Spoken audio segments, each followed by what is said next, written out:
Mais ce qui est frappant, c'est la dérive totale du scientisme dans cette affaire.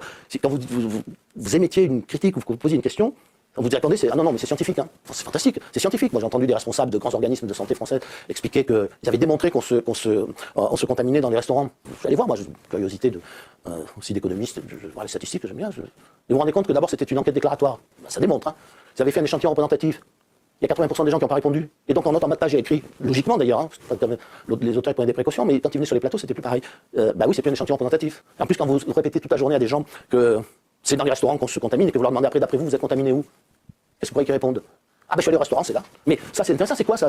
Tout ça c'est quoi la statistique, l'économétrie, la physique, la médecine, tout ça, ça a tellement changé sur le fond. La science, par exemple, ce qu'est la science, ça a tellement changé que je ne comprends plus rien. Qu'est-ce qui se passe? Parce que moi j'ai vécu dans un monde où c'était tellement différent. Mais non, mais l'idée même de science, elle n'a pas changé. Les exigences de la science, elle n'a pas changé. Savoir que la science, c'est pas la vérité, mais que c'est une méthode pour essayer d'atteindre une vérité qu'on n'atteint jamais, ça change. Donc en fait, le seul truc de sensé qui dit, c'est juste à la fin. C'est justement, voilà, la science, c'est rien d'autre que ça.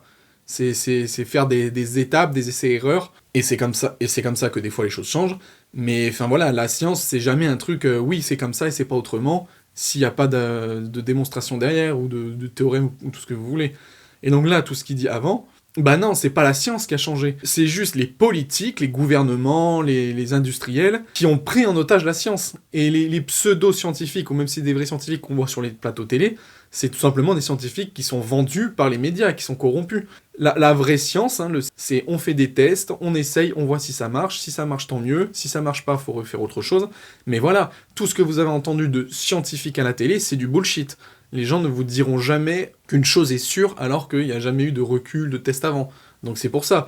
Là, ce qu'il dit, non, c'est pas la science qui a changé. Des individus qui se disent scientifiques, qui sont au service des gouvernements, de l'État ou qui vous voulez, et ces derniers, c'est eux qui utilisent la science et qui l'instrumentalisent.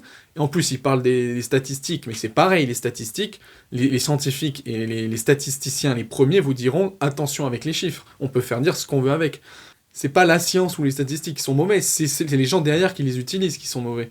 Et oui, parce que après, comme argument, on a tous ceux qui sont contre la science et qui sont perchés, qui vont utiliser cet argument pour dire « Ah mais regardez, les scientifiques ils se sont trompés, ils ont dit de la merde, machin ». Bah non, parce que depuis le début de là, par exemple, de 2020, il y a plein de scientifiques qui étaient opposés à ce qu'on disait dans les médias. Et justement, eux, ils ont été blacklistés par tout le monde, par justement tous les médias. Donc on voit bien qu'il y en a qui disent des choses opposées, et qui se font défoncer. Donc voilà, c'est pas la science qui a changé ou qui est mauvaise, c'est ceux qui l'utilisent, et en l'occurrence, les politiques.